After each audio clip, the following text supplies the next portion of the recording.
موضوع الدرس فی اثبات المعاد سورۃ الواقعہ تفسیر ابن کثیر۔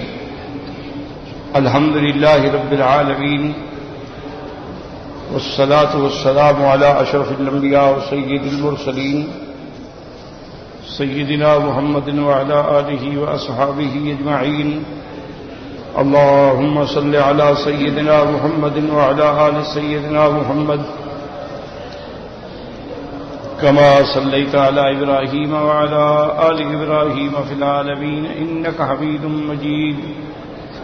أعوذ بالله من الشيطان الرجيم، بسم الله الرحمن الرحيم۔ إذا وقعت الواقعة ليس لوقعتها كاذبة خافضة رافعة إذا رجت الأرض رجا وبست الجبال بسا فكانت هباء منبثا فكنتم أزواجا ثلاثة فأصحاب الميمنة ما أصحاب الميمنة وأصحاب المشأمة ما أصحاب المشأمة والسابقون السابقون أولئك المقربون في جنات النعيم۔ سورۃ الواقعہ سور مکیہ میں سے ہے، اس میں 4 آیات جو ہیں اس آیات مدنیہ ہیں جو ہجرت کے بعد نازل ہوئیں۔ افبہذا الحدیث انتم مدہنون الی آخرہ۔ سورۃ الواقعہ میں اللہ تبارک و تعالی نے قیامت اور احوال محشر کے بارے میں ارشاد فرمایا۔ سورۃ الرحمن میں جہاں اللہ نے اپنی نعمتوں کا اظہار فرمایا تھا، تو اس لیے علماء فرماتے ہیں کہ سورۃ الرحمن میں اظہار رحمت ہے اور سورۃ الواقعہ میں اظہار عظمت اور اظہار ہیبت ہے۔ یہ سورۃ مبارک ایسی بابرکت سورت ہے کہ حضور صلی اللہ علیہ وسلم نے ارشاد فرمایا ہے، جو بندہ رات میں یعنی مغرب سے بعد لے کر ساری رات جب بھی اللہ موقع دے دے، اگر ایک دفعہ سورۃ الواقعہ تلاوت کر لے تو لم تصبہ الفاقۃ ابدا، اس کو انشاءاللہ اللہ تبارک و تعالی فاقہ سے، تنگ دستی سے اور محتاجی سے بچا لیتے ہیں، وہ کسی کا محتاج نہیں۔ اور یہ سورت عظیم الشان ایسی ہے کہ سیدنا ابی بکر رضی اللہ تعالی عنہ نے سرکار دو عالم محبوب دو عالم صلی اللہ علیہ وسلم سے عرض کیا کہ یا رسول اللہ قد شبتا، کہ حضور آپ پر تو فوراً بڑھاپا طاری ہو گیا ہے، حالانکہ آپ تو الحمدللہ آپ کے قوا مضبوط تھے۔ تو آپ نے فرمایا کہ شیبتنی سورۃ الہود واقعہ وغیرہ ذالک۔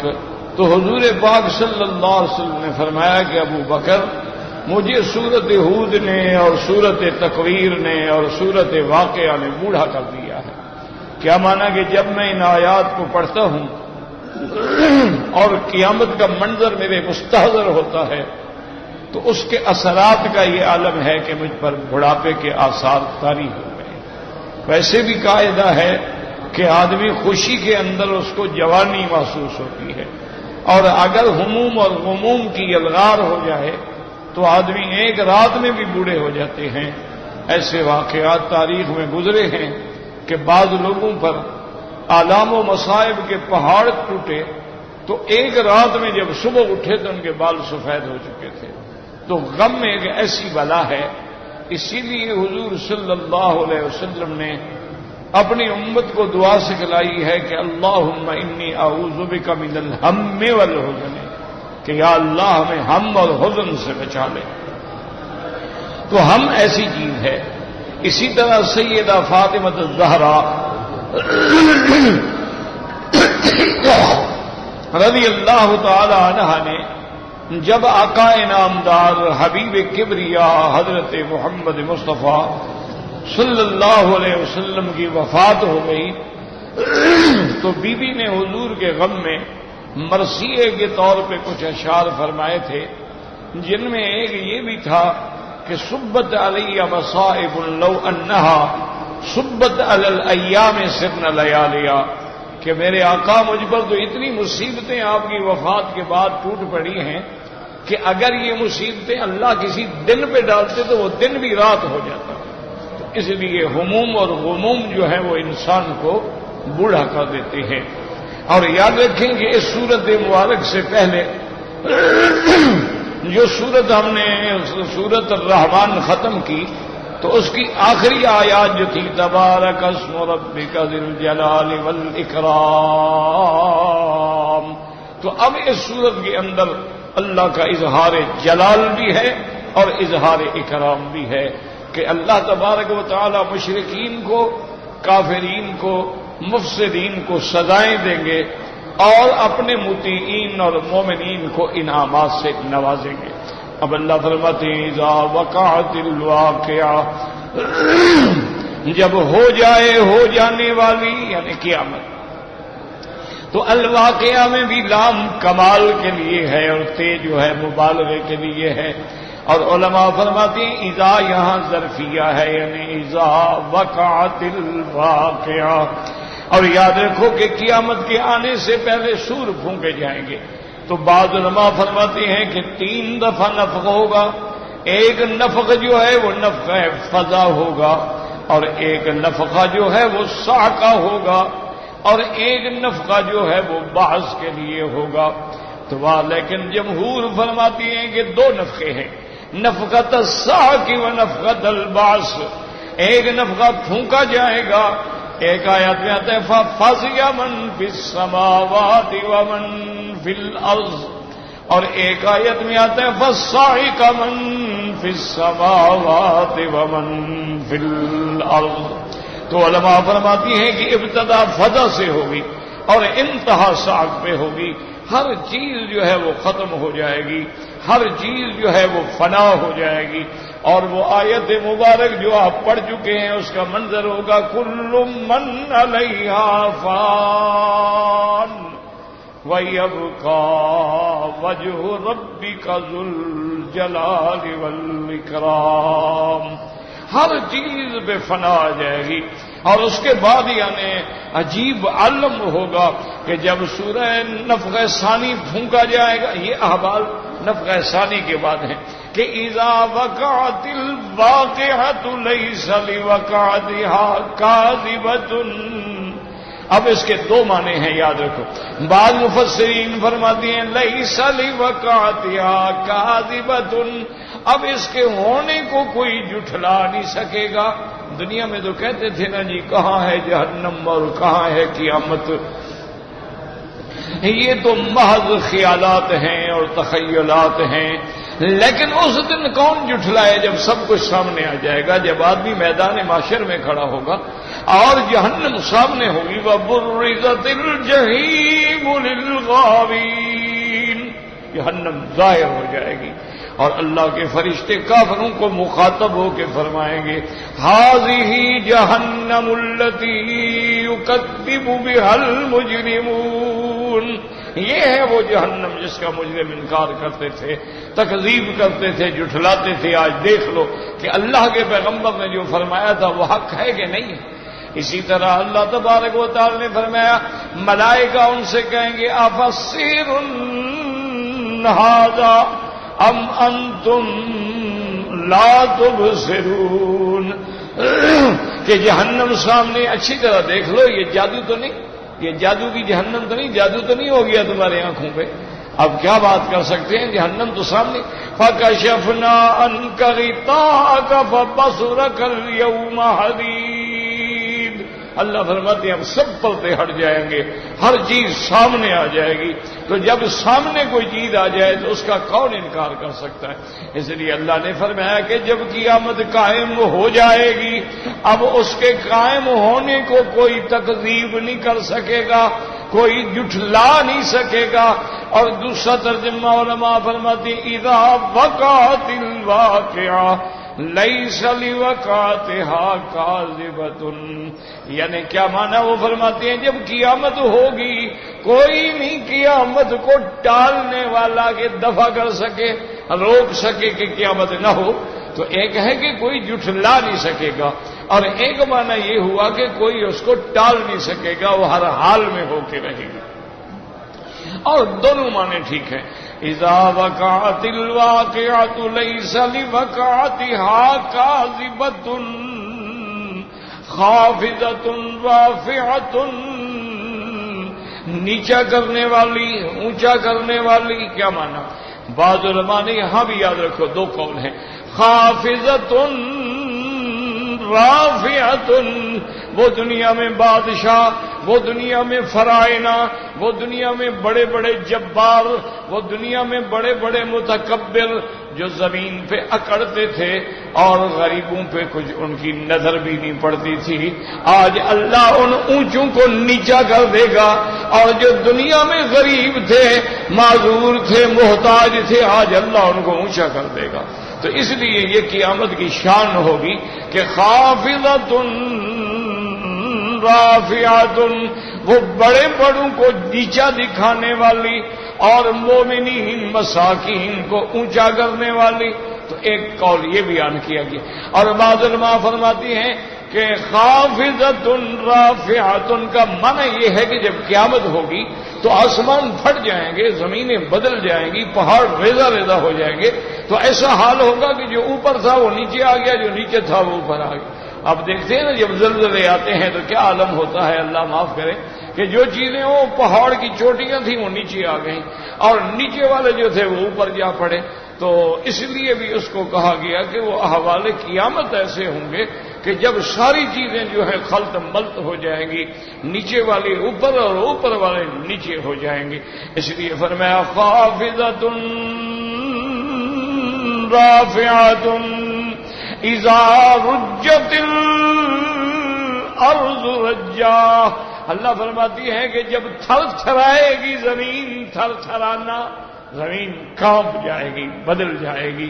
جیسے دوسرے مقام بھی ہے فرمایا اذا زلزلت الارض، اذا زلزلت الارض زلزالها واخرجت الارض اثقالها۔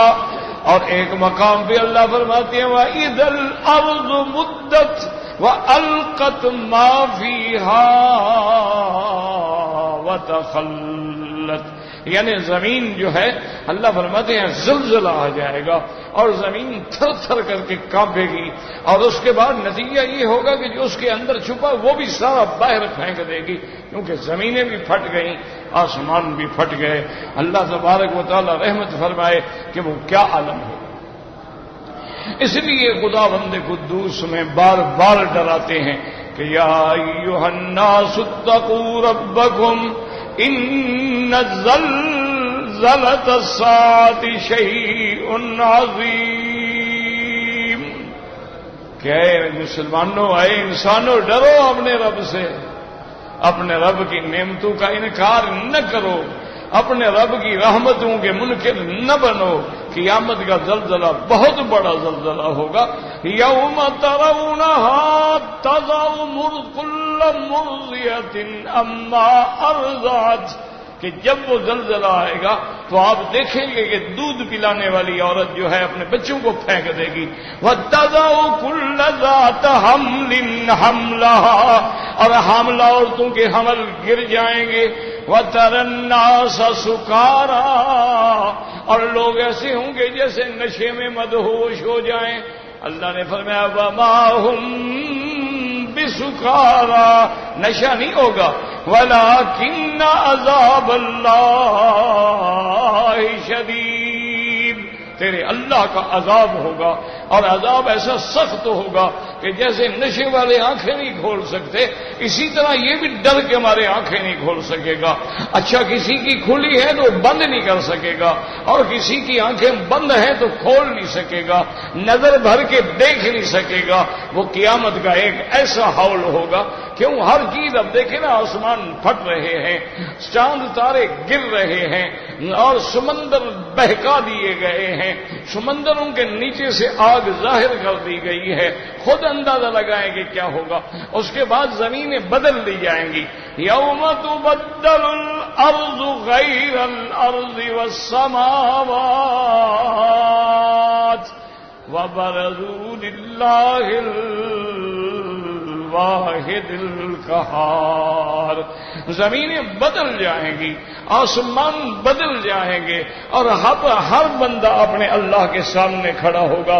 نہ پہاڑ ہے، نہ آڑ ہے، نہ درخت ہے، کس چیز کے نیچے پناہ پکڑے؟ بالکل اب میدان میں کھڑا ہے، نہ بھاگنے کی کوئی جگہ ہے، اور نہ طاقت ہے کہ اللہ کے عذاب سے بھاگ سکے۔ اسی لیے اللہ فرمائیں گے نا کہ یا معشر الجن والانس ان استطعتم ان تنفذوا من اقطار السماوات والارض فانفذوا لا تنفذون الا بسلطان۔ اللہ فرمائیں گے جن و انس بھاگ سکتے ہو تو بھاگ جاؤ، نکل جاؤ میرے عذاب سے، نکل جاؤ میرے ملک سے، کہاں بھاگ سکتے ہو؟ تو اس لیے اللہ نے یہاں فرمایا ہے اذا رجت الارض رجا، جب زمین میں زلزلہ آ جائے گا، تھر تھرا جائے گی، وبست الجبال بسا، اور پہاڑ ریزہ ریزہ ہو جائے گا۔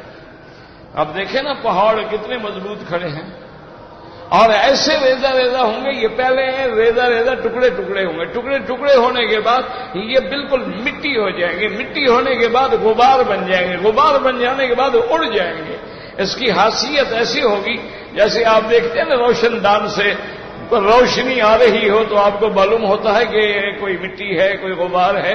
اللہ نے کانت ہپا مبتھا، یہ ایسے ہو جائیں گے جیسے کنویں کا ایک غبار آتا ہوا نظر آتا ہے۔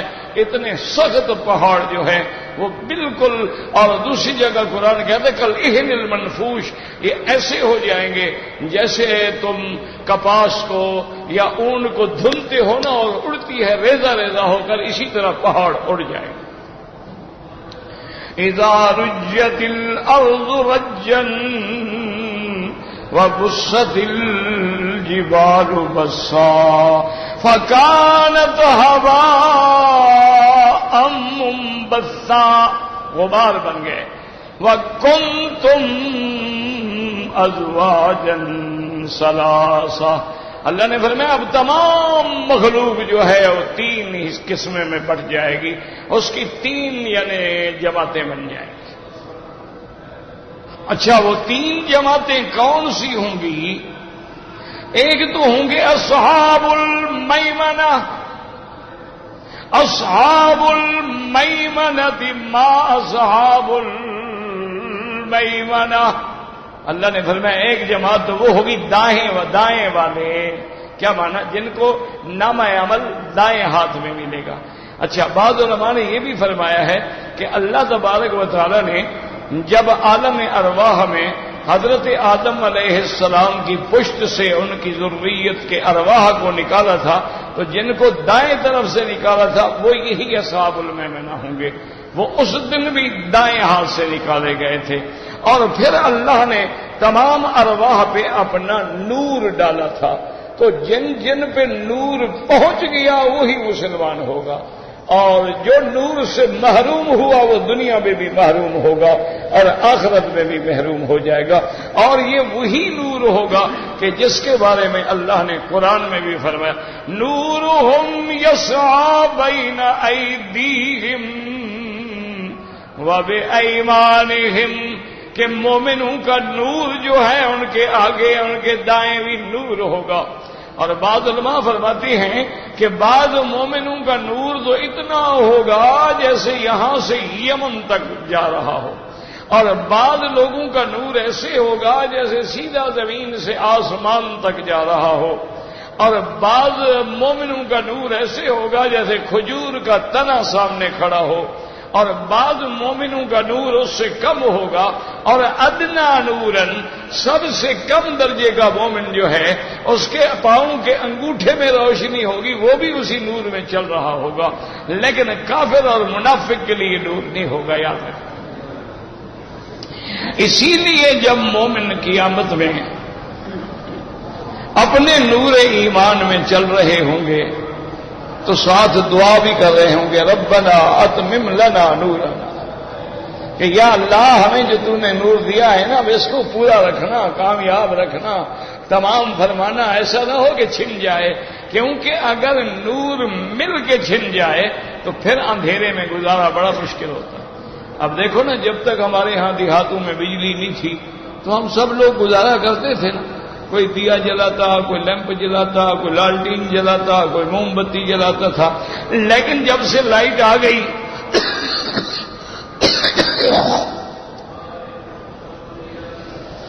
اب ذرا لوڈ شیڈنگ ہو تو آدمی تڑپ جاتا ہے کہ بھئی اب اندھیرے میں کہاں ٹھوکریں کھائے۔ تو اس لیے ہمیشہ یاد رکھیں کہ نور ایمان اور قیامت میں وہ حقیقت نور ہوگا، اسی کی روشنی میں مومن چل رہے ہوں گے۔ اچھا، قرآن نے لا حول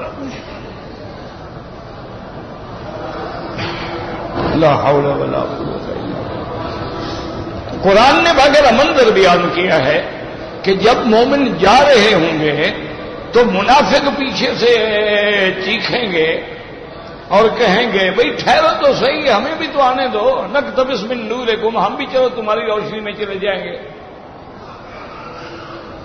دیکھو ہم دنیا میں تمہارے ساتھ تھے۔ تو اللہ کے حکم سے مومن ان کو جواب دیں گے کہ لرجعوا وراءکم فالتمسوا نورا، وہ کہیں گے پھر تم بھی دنیا میں لوٹ جاؤ، اچھے عمل کرو تو لے آؤ نور۔ تو اب جناب وہ کہاں سے نور لے آئیں؟ تو اس لیے یاد رکھیں کہ اس دن 3 گروہ بن جائیں گے۔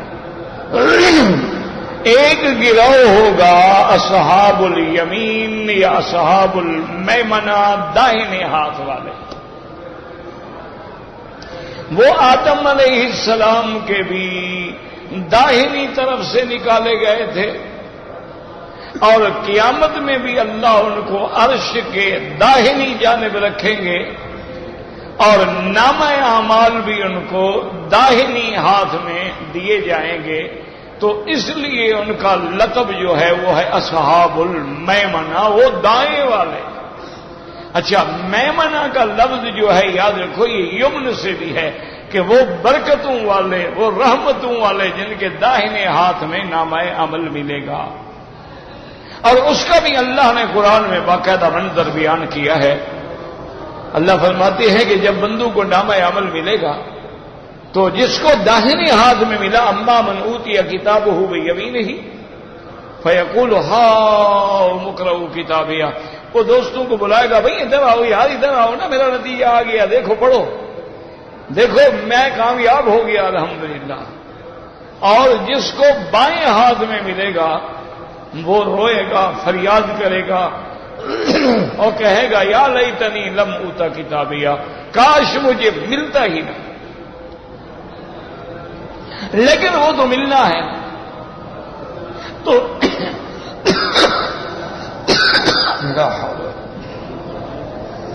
استغفر اللہ استغفر اللہ۔ تو اب دائیں ہاتھ والے ہو گئے مومنین، ان کے مقابلے پہ جن کو بائیں ہاتھ میں ملے گا وہ ہوں گے کافر، مشرک، وہ جن کی موت کفر پہ آئی ہو، یاد رکھو، یعنی یہودی ہو کے مر گیا، نصرانی ہو کے مر گیا، وثنی ہو کے مر گیا، منکر رسول ہو کے مر گیا، منکر معجزات ہو کے مر گیا، منکر حدیث ہو کے مر گیا، منکر ختم نبوت ہو، کسی حال میں جب وہ کفر پہ مر گیا تو اس کو قیامت والے دن نامہ اعمال جو ہیں وہ بائیں ہاتھ میں ہے، اور ہر جگہ وہ بائیں ہاتھ پہ ہے۔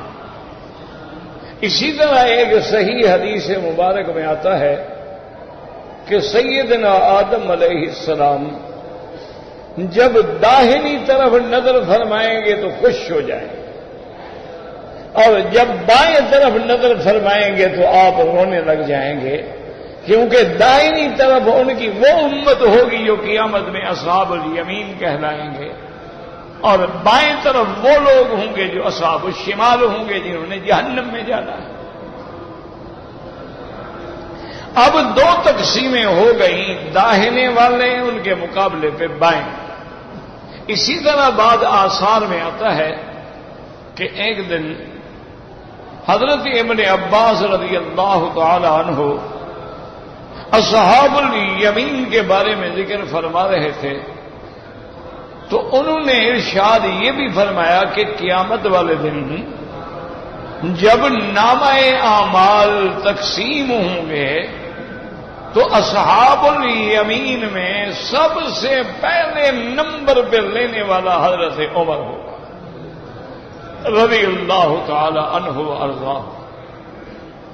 تو صحابہ حیران ہو گئے، انہوں نے کہا کہ یا ابن عباس، اگر پہلے نمبر پہ حضرت عمر رضی اللہ تعالی عنہ کو دائیں نامہ عمل ملے گا، فأین ابی بکر، تو ابی بکر کہاں ہوں گے؟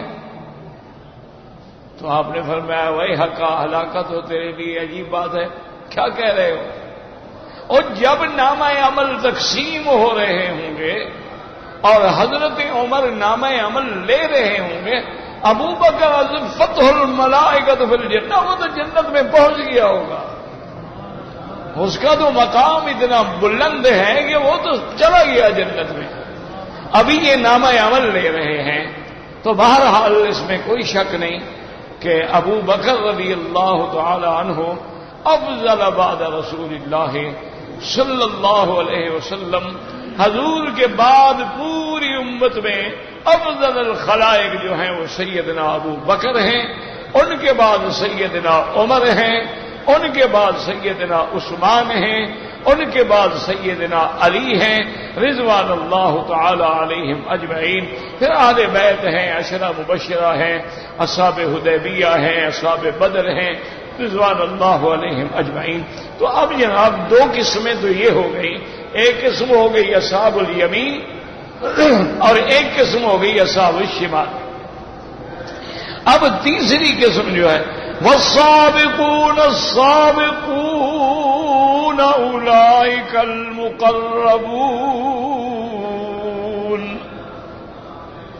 فی جنات النعیم۔ والسابقون دوڑ کے جانے والے، سبقت کرنے والے، والسابقون السابقون اللہ کی اطاعت میں سب سے پہلے جانے والے جو ہیں وہ تو سابقون ہیں اور وہ تو مقربون میں ہیں، وہ تو سب سے بڑی شان والے ہیں نا۔ فی جنات النعیم، وہ جنت کے ہمیشہ رہنے والے باغوں میں ہوں گے۔ تو یاد رکھیں کہ یہاں ان کا ذکر بعد میں آیا ہے، لیکن دوسری جگہ پر اللہ نے ان کا ذکر پہلے کیا۔ وَأَمَّا إِن كَانَ مِنَ الْمُقَرَّبِينَ فَرَوْحٌ وَرَيْحَانٌ وَجَنَّةُ نَعِيمٍ وَأَمَّا إِن كَانَ مِنْ أَصْحَابِ الْيَمِينِ فَسَلَامٌ لَكَ مِنْ أَصْحَابِ الْيَمِينِ وَأَمَّا إِن كَانَ مِنَ الْمُكَذِّبِينَ الضَّالِّينَ فَنُزُلٌ مِّنْ حَمِيمٍ وَتَصْلِيَةُ جَحِيمٍ إِنَّ هَذَا لَهُوَ الْحَقُّ الْيَقِينُ۔ تو وہاں اللہ نے مقربین کا ذکر پہلے فرمایا، اصحاب الیمین کا بعد میں فرمایا، اور مکذبین جو ہیں کافر ان کا سب سے بعد میں فرمایا. تو وہاں ترتیب الگ ہے اور یہاں ترتیب جو ہے الگ ہے. اس کی کیا وجہ؟ اس کا ایک جواب جو مفسرین یہ دیتے ہیں، وہ فرماتے ہیں کہ اس کو کہتے ہیں تفنن فی الکلام، یعنی کلام کو نئے نئے اسلوب سے لے آنا. تو یہ فصاحت و بلاغت کی دلیل ہوتی ہے، اور کلام جیسے نئے اسلوب میں ہوگا توجہ زیادہ ہوگی. تو اس لیے اللہ نے کہیں ایسے ذکر فرمایا ہے اور کہیں ایسے ذکر. اور بعض علماء فرماتے ہیں کہ قاعدہ یہ ہوتا ہے کہ کبھی اعلیٰ سے ادنا کی طرف آتے ہیں، جیسے اما ان کان من المقربین اعلیٰ ہے، پھر ان کے بعد اصحاب الیمین ہیں، پھر ان کے بعد مکذبین ہیں. اور کبھی یہ ہوتا ہے کہ ادنا سے اعلیٰ کی طرف جاتے ہیں، کہ پہلے ادنا کا ذکر کیا جاتا ہے اور اعلیٰ کا پھر آخر میں ذکر کیا جاتا ہے. کہ جیسے اللہ تبارک و تعالیٰ نے یہاں پر پہلے اصحاب المیمنہ کا ذکر فرمایا، اور ان کے مقابلے پر چونکہ اصحاب المشأمہ تھے اس کا ذکر فرمایا، اور آخر میں اللہ نے سابقون کا ذکر فرمایا. تو سابقون سے مراد دیکھو یہی لفظ جو ہے اللہ نے قرآن میں حضور پاک کے صحابہ کے لیے بھی فرمایا.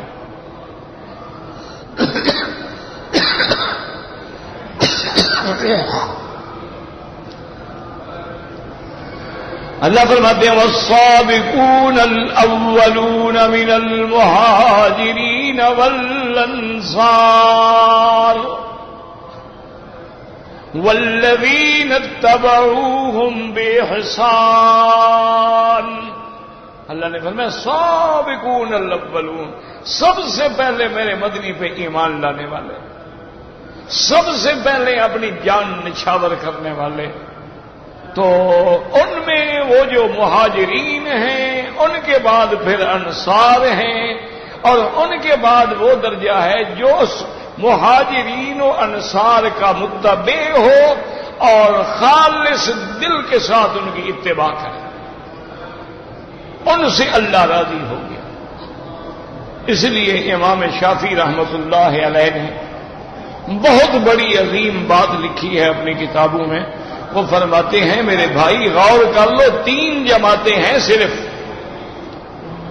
ایک سابقون ہیں جو مہاجرین ہیں، وہ تو ہم بن نہیں سکتے، وہ زمانہ بھی گزر گیا، وہ ہجرت کا دور بھی گزر گیا، تو ہم ان میں تو شامل نہیں ہو سکتے. اب دوسری جماعت ہے انصار، انصار مدینہ، جنہوں نے مہاجرین کو گلے لگایا، بھائی بنایا، اپنا سب کچھ ان پہ قربان کیا. تو امام شافعی فرماتے ہیں کہ بھائی ہم اس میں بھی نہیں آ سکتے، وہ بھی گزر گئے. مہاجرین کا زمانہ بھی گزر گیا، انصار کا زمانہ بھی گزر گیا. اب نہ تو ہم مہاجرین میں شامل ہو سکتے ہیں نہ انصار میں شامل ہو سکتے ہیں. تو فرمایا صرف اب ایک تیسری جماعت ہے والذین اتبعوہم، اور جو ان دونوں کی اتباع کرے. بس یہ ایک جماعت ہے جس میں ہم شامل ہو سکتے ہیں. اگر تم اس میں شامل نہ ہوئے تو پھر سمجھ لو کہ اللہ نے تمہیں ایمان کی دولت سے محروم کر دیا ہے. چونکہ اللہ کی رضا کی شرط یہ ہے کہ یہ مہاجرین، انصار اور متبعین رضی اللہ عنہم، اللہ ان سے راضی ہو گیا. تو مہاجرین تو ہم بن نہیں سکتے، انصار ہم بن نہیں سکتے. اب ایک ہی جماعت بچ گئی جو مہاجرین و انصار کی اتباع کرنے والی ہے. تو اگر جو ان سے اتباع نہ کریں، جو ان سے بغض رکھیں، جو صحابہ سے عداوت رکھیں، جو صحابہ کو سب کریں، جو صحابہ پہ تبرہ کریں، جو صحابہ پہ الزام لگائے، تو پھر اندازہ خود کر لو کہ وہ کس قسم میں ہوں گے. وہ اللہ کی رضا سے تو نکل گئے، اور جو اللہ کی رضا سے نکل گیا وہ پھر کافروں کا حصہ بن گیا. تو اس لیے امام شافعی رحمت اللہ علیہ فرماتے تھے کہ مسلمان ہونے کی اور ایمان والا ہونے کی دلیل یہ ہے کہ وہ ان 3 جماعتوں سے باہر نہ نکلے. اگر ان 3 میں سے نکل گیا تو بات ختم.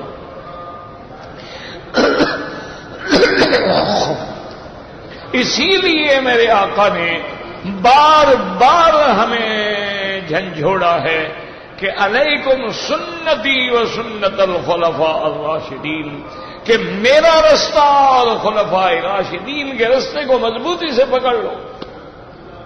اگر نجات چاہتے ہو تو پھر ما انا علیہ و اصحابی، صرف اس رستے میں ہے جس میں میں ہوں اور میرے صحابہ ہیں. اور اگر تم نے صحابہ کا راستہ چھوڑ دیا تو سمجھو تم نے محمد مصطفیٰ کا راستہ چھوڑ دیا، اور جس نے حضور کا راستہ چھوڑ دیا وہ ہمیشہ کے لیے جہنم میں گر گیا. تو اس لیے اللہ تبارک و تعالی نے احوال قیامت اور احوال قیامت کے بعد ان 3 اقسام کا ذکر فرمایا. اب ایک بات یاد رکھیں کہ قیامت کے بارے میں جتنے واقعات پڑھو گے، دیکھو نا، یہ تو ہمارا ایمان ہے کہ قیامت برحق ہے. ہمارا ایمان ہے کہ جنت برحق ہے، جہنم برحق ہے، میزان برحق ہے، صراط برحق ہے، نفخ صور برحق ہے، حساب کتاب برحق ہے. ہمارا ایمان ہے، اس میں تو کوئی شبہ نہیں. لیکن یاد رکھو کہ قیامت اور اس کے احوال کا ماننا جو ہے وہ بڑا مشکل ہے. اسی لیے جو لوگ عقل میں عقلی انداز میں سمجھنے کی کوشش کرتے ہیں وہ ہمیشہ ٹھوکریں کھاتے ہیں. کیوں کہ بظاہر تو یہ بات سمجھ نہیں آتی نا. اب دیکھو نا جی، ایک آدمی مر گیا، ہم نے اس کو قبر میں دفن کر دیا، قبر کو ہم نے مٹی ڈال کے بند کر دیا.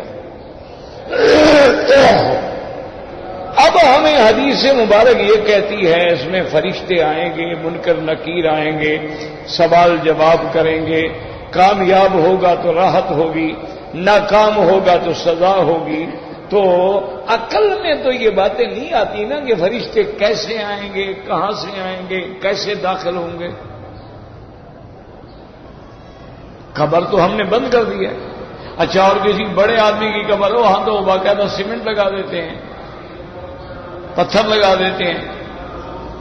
غریب کی تو چلو مٹی والی ہوئی، لیکن بڑے لوگوں کی تو خاص طور پہ ٹھیک ٹھاک بند ہے نا، اور پیسے بھی ان کو وہ لکڑی کے تابوت بنا کے اس میں بند کر دیتے ہیں.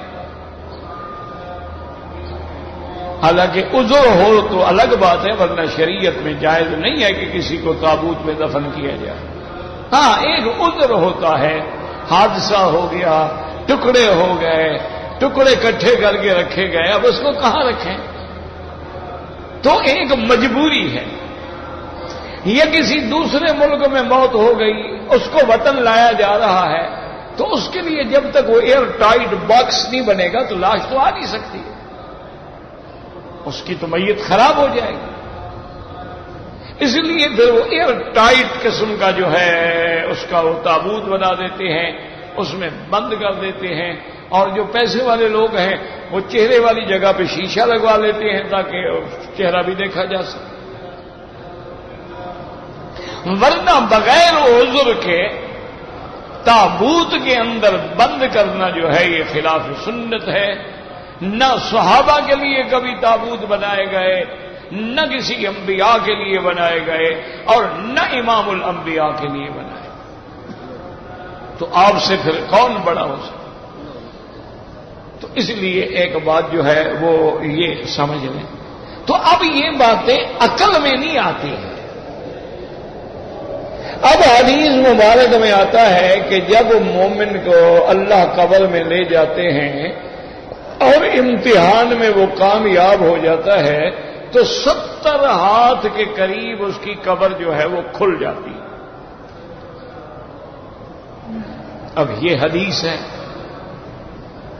اور باقاعدہ 70 ذراعا 70 ہاتھ کا ذکر ہے.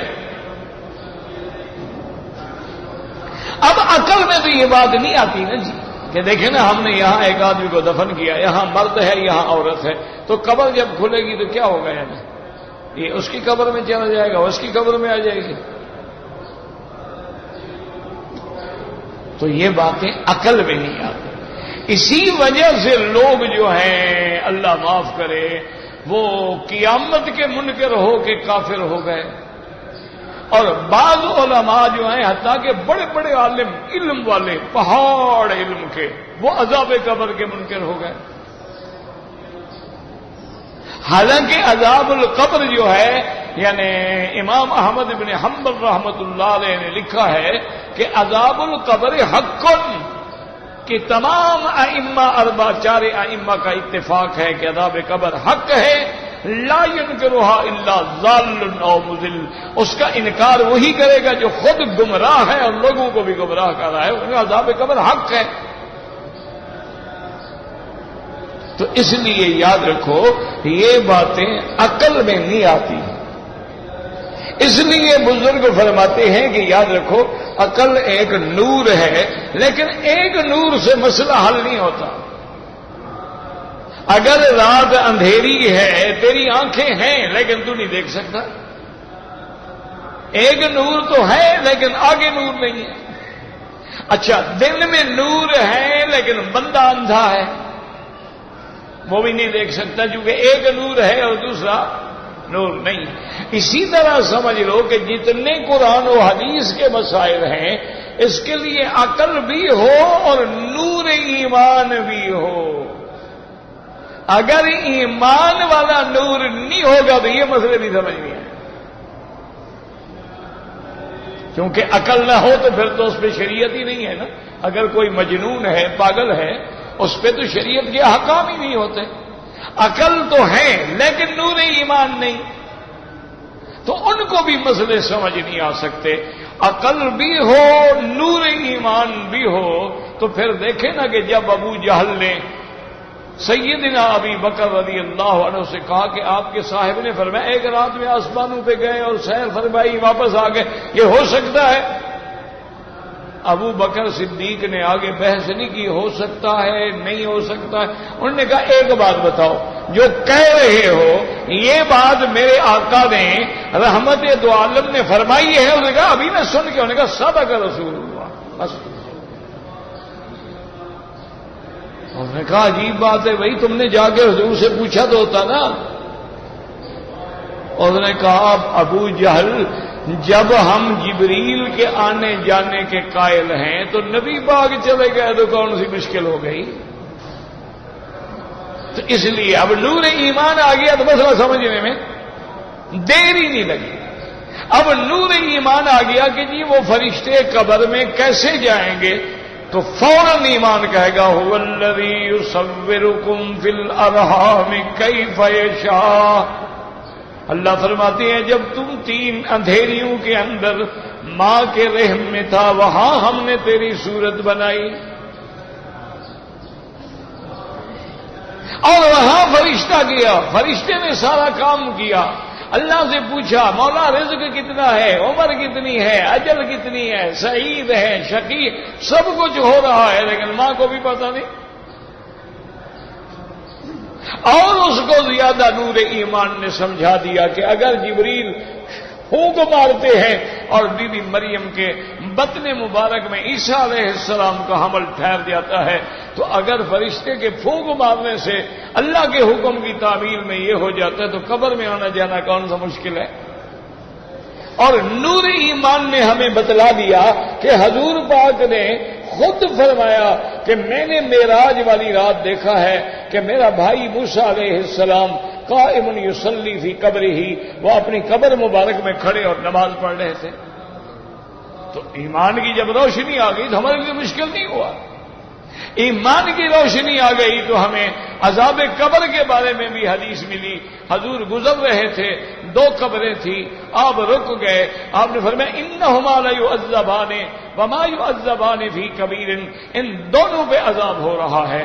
تو جب حضور عذاب دیکھ رہے ہیں، تصدیق فرما رہے ہیں، تو جن کا اللہ کے نبی پر ایمان ہے اور نور ایمان ہے ان کے لیے تو کوئی مشکل نہیں. ان کو کیا ضرورت ہے کہ وہ عقل کے گھوڑے دوڑاتے رہیں. اچھا اس کے علاوہ علماء نے فرمایا کہ یاد رکھو کہ ایک آدمی رات کو سویا ہوا ہے نیند میں، خواب میں دیکھتا ہے کہ ایک بہت بڑا محل ہے، باغات ہیں، نہریں ہیں، اور میں جناب ان محلات میں بیٹھا ہوں اور سیر کر رہا ہوں. حالانکہ وہ اتنے چھوٹے سے کمرے میں سویا ہوا ہے اس میں یہ سارے محل کہاں سے آ گئے؟ تو اگر اللہ اسے خواب میں ایسے محلات کا نظارہ دکھلا سکتے ہیں تو وہ قبر میں بھی دکھلا سکتے ہیں، ان کے لیے کیا مشکل ہے؟ تو اس لیے ہمیشہ یاد رکھیں، اس لیے قرآن کہتا ہے ان فی ذلک لذکری لمن کان لہ قلب او القی السمع وهو شہید، کہ قرآن تو ہدایت ہے لیکن اس کے لیے ہے جو دل سے بھی اور کانوں سے بھی قلب و قالب کی طرف سے صحیح معنی میں متوجہ ہو کے قرآن کو سنے گا تو اس کے لیے پھر کوئی مشکل نہیں ہوگی۔ تو اس لیے اللہ تبارک و تعالی نے 3 قسمیں بیان فرمائی ہیں۔ دعا کریں اللہم اجعلنا من عبادک الصالحین وتوفنا مع الابرار یا عزیز یا غفار یا ارحم الراحمین۔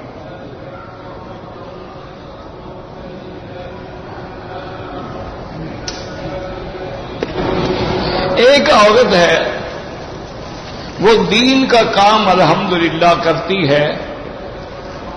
بہت ساری عورتیں ماشاءاللہ دین کے لیے بھی محنت کر رہی ہیں، دعوت کر رہی ہیں، گھروں میں جا کے دوسری بچیوں کو قرآن سمجھاتی ہیں، دین سمجھاتی ہیں، تبلیغ کرتی ہیں، بڑی اچھی بات ہے۔ کہتا ہے کہ اس کا شوہر فوت ہو گیا ہے تو اب وہ دین کے کام میں لگی رہے یا شادی کرے؟ شادی کرے، شادی بھی تو دین کا کام ہے نا، شادی کرنا جو ہے یہ دین کا کام ہے۔ عورت کو اگر وہ جوان ہے، بیوہ ہو گئی یا مطلقہ ہو گئی، اس کو فوراً شادی کرنا چاہیے، ورنہ دین کیسے بچائے گی، ایمان کیسے بچائے گی؟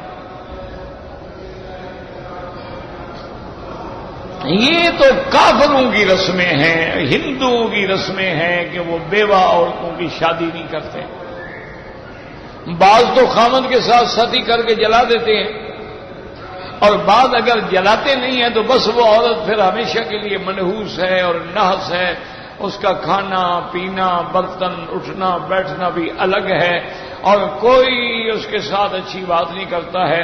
تو یہ جاہلیت ہے فوراً۔ اسی لیے اللہ کی حکمتیں ہیں۔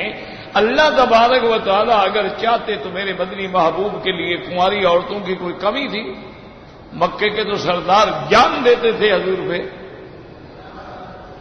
لیکن حضور پاک نے پہلی شادی ہی بیوہ سے کی ہے، تو ہمیں سبق دیا گیا۔ اور تمام شادیاں حضور کی جو ہیں کنواری لڑکی صرف بی بی عائشہ۔ تو اس لیے یہ کوئی دین کا کام نہیں ہے کہ خامد مر جائے اور عورت بیٹھی رہے، اور جی میں بچوں کے لیے بیٹھی ہوں، میں نے بچوں کو سنبھالنا ہے، بچوں کو اللہ سنبھالتا ہے۔ آپ بہرحال آسان طریقہ یہ ہے جب رشتہ آئے استخارہ کرو کہ یا اللہ یہ میرے لیے اور میرے بچوں کے لیے آدمی بہتر ہوگا۔ اگر استخارے میں خیر ہے تو بس فوراً نکاح کرو، استخارے میں خیر نہ ہو تو نہ کرو۔ جب آدمی استخارہ کر کے کام کرتا ہے پھر شرمندگی نہیں ہوتی، پریشانی نہیں ہوتی۔ ایک آدمی نے عمرہ کیا ہے، اس نے احرام جو ہے وہ حرم سے باندھا ہے، اگر حرم کے باہر نہیں کیا تو اس کا عمرہ نہیں ہوگا۔ احرام کے لیے لازم ہے کہ وہ حد حرم سے باہر جا کے احرام باندھے۔ اگر عمرے کا احرام باندھنا میرے بھائی، مصیبت یہ ہے کہ آج کل ہمارے نوجوان بچے ہوتے ہیں، وہ 4 کتابیں پڑھ لیتے ہیں پھر جذبات میں آ جاتے ہیں، اللہ ان کو بھی ہدایت دے۔ ایک لفظ انہوں نے پڑھ لیا ہے کہ اہل مکہ تھا، مکہ تھا، لیکن یہ نہیں دیکھا کہ یہ کس باب میں حدیث ہے، یہ نہیں دیکھا کہ یہ حج والوں کے لیے ہے یا عمرے والوں کے لیے ہے، یہ نہیں دیکھا کہ بی بی عائشہ صدیقہ رضی اللہ تعالی عنہ، یہ معابدہ جس کو آج کل آپ کہتے ہیں نا معابدہ، جہاں بلدیہ کا بڑا دفتر بھی ہے اور کبھی گورنر کا دفتر بھی ہو، یہ معابدہ والا علاقہ جو ہے نا، یہاں حضور پاک نے خیمے لگا کے قیام فرمایا تھا، اور یہیں سے آپ نے حکم دیا حضرت عائشہ کے بھائی کو کہ اپنی بہن کو تنعیم لے جاؤ اور وہاں سے احرام بندوا کے عمرہ کرواؤ. تو اگر حرم سے احرام باندھنا عمرے کا جائز ہوتا تو حضور فرماتے عائشہ یہاں سے احرام باندھو اور جا کے طواف صفا کر لو. تو آپ کو تنعیم بھجوانے کی ضرورت کیا تھی؟ کوئی یعنی بلا وجہ ایک ہوتا ہے نا وہ ضد میں آ جانا. کسی ایک صحابی کا آپ مجھے نام بتائیں کہ جس نے حرم سے احرام باندھ کے عمرہ کیا ہو. ایک صحابی کا نام بتائیں. حضور صلی اللہ علیہ وسلم فتح مکہ کے دن موجود ہیں مکے میں، مکہ فتح ہو گیا ہے، اب تو دشمن کی طاقت نہیں نا آگے بات کر سکے. لیکن حضور تشریف لے گئے غزوہ حنین کے لیے. پھر آپ نے جیرانہ پہ قیام فرمایا، پھر حضور نے جیرانہ سے احرام باندھ کے عمرہ کیا. تو اس لیے میرا عزیز ساری حدیثوں پہ نظر ڈالا کرو. یہ معنی نہیں ہوتا کہ آدمی ایک حدیث مبارک پڑھ لے اور 4 حدیثوں کو چھوڑ دے. اور جو لوگ 4 حدیثوں پہ عمل کرنے کی کوشش کریں ان کو کہہ بھی حدیث نہیں مانتے. جو ایک مانے وہ تو مانتا ہے، جو 4 مانے وہ نہیں مانتے. اب یہ اللہ ہدایت دے. ہم تو دعا کرتے ہیں الحمدللہ ہمارے دلوں میں تو نہ کسی کے لیے عناد ہے نہ بغض ہے اور نہ حسد ہے، شکر ہے اللہ کا. بہرحال وہ عمرہ نہیں ہوا، دوبارہ عمرہ کریں. کہتے جی کہ بیوی اپنے زیورات کی زکوٰۃ کے لیے پیسے کہاں سے لائے؟ زیور بیچے، زیور نہیں ہے اس کے پاس، کہاں سے لائے؟ وہ پیسہ تو اس کے پاس ہے، سونا اس کے پاس ہے، چاندی اس کے پاس ہے جناب، پہننے کے لیے موجود ہے، اللہ کے لیے نہیں ہے. عجیب بات ہے، کہاں سے لے آئے؟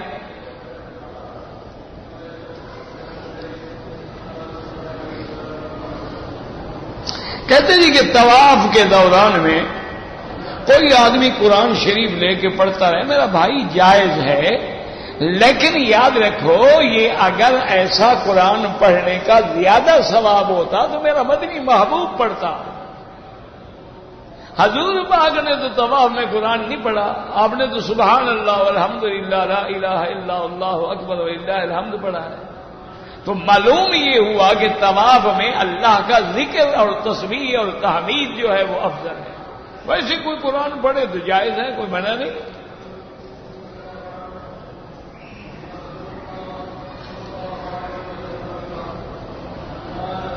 عشاء کے وتر میں نہیں پڑھتا ہوں.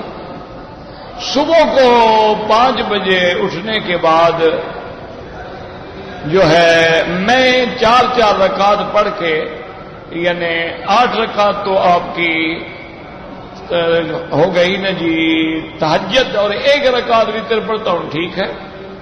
لیکن یاد رکھیں کہ احناف کے نزدیک وتر 3 رکعت ہوتے ہیں. اچھا ایک بات یاد رکھو کہ کبھی اسی لیے میں کہتا ہوں نا کہ خدا کے لیے حدیث مبارک پڑھا بھی کرو، سمجھا بھی کرو. حضور پاک نے 3 صورتیں بتائی ہیں وتر میں پڑھنے کے لیے یا 1 بتلائی ہے؟ پہلی رکعت میں کیا پڑھے؟ سبح اسم ربکل، دوسری میں، تیسری میں، تو 3 ہونی رکعتیں گے، 1 ہوئی. ہاں جی، تو حضور 1 صورت بتاتے نا کہ بس کل پڑھ لو. 3 صورتیں کیوں بتائیں؟ بہرحال ہم جو پڑھتے ہیں وہ بھی 2 رکعتیں ملا کے پڑھتے ہیں. یاد رکھو فرق صرف اتنا ہے کہ 2 کے بعد وہ سلام پھیر دیتے ہیں اور 1 رکعت کے لیے کھڑے ہو جاتے ہیں. اور احناف جو ہے وہ سلام نہیں پھیرتے، وہ آخر میں سلام پھیرتے ہیں. وہ بھی 1 رکعت تو نہیں پڑھتے نا اکیلے، ہم لازماً پہلے 2 رکعتیں پڑھ کے ملاتے ہیں، تو رکعتیں تو 3 بڑھ گئی. انہوں نے 2 سلام سے پڑھی، ہم نے 1 سلام سے پڑھی.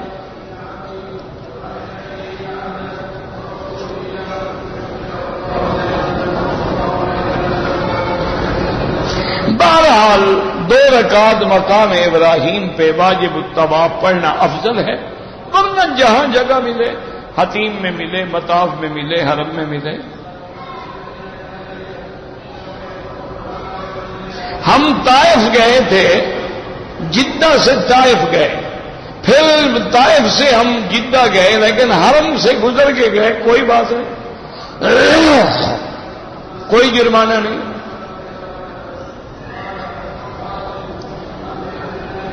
کہتے ہیں کہ بھائی تمام درخت جو ہیں وہ تو قیامت والے دن جب حضرت عیسیٰ علیہ السلام اتریں گے تو وہ کہیں گے کہ میرے پیچھے یہودی ایک درخت ہے جو نہیں بولے گا، بعض اس کو تھوار کہتے ہیں، بعض کچھ کہتے ہیں۔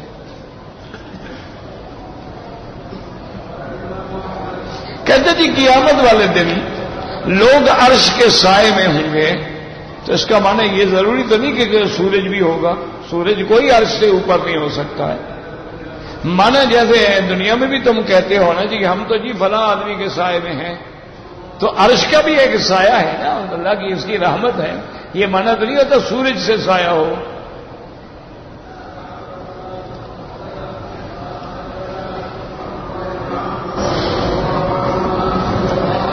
اگر کوئی آدمی زندہ ہے اس کے لیے عمرہ یا طواف آپ اپنے لیے کریں، اس کے لیے دعا کریں۔ کہتے ہیں جی کہ شلوار اگر ٹخنوں کے نیچے ہو تو بالکل حرام ہے، میری ہو کسی کی ہو، اللہ ہدایت دے۔ میری والدہ بیمار ہیں، اگر میں ان کی طرف سے حج بدل کروں بالکل کر سکتے ہیں۔ مکھیاں مارنی جائز ہیں، بالکل مارنی جائز ہیں۔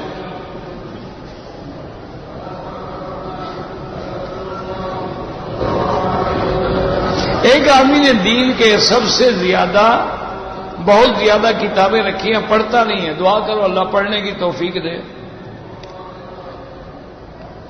اگر نمازیں زیادہ قضا ہو گئی ہیں سب سے پہلے توبہ کرو، اللہ توبہ سے گناہ معاف فرما دے، اور اس کے بعد پھر یہ ہے کہ قضا نفلیں نہ پڑھا کرو، ہر نماز کے ساتھ ایک ایک دو قضا پڑھ لی۔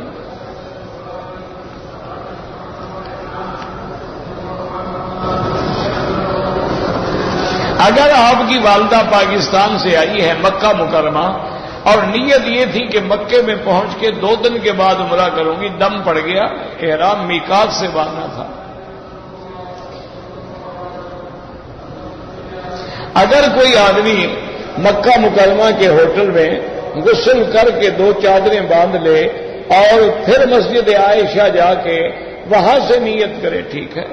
ربنا تقبل منا انك انت السميع العليم وتب علينا انك انت التواب الرحيم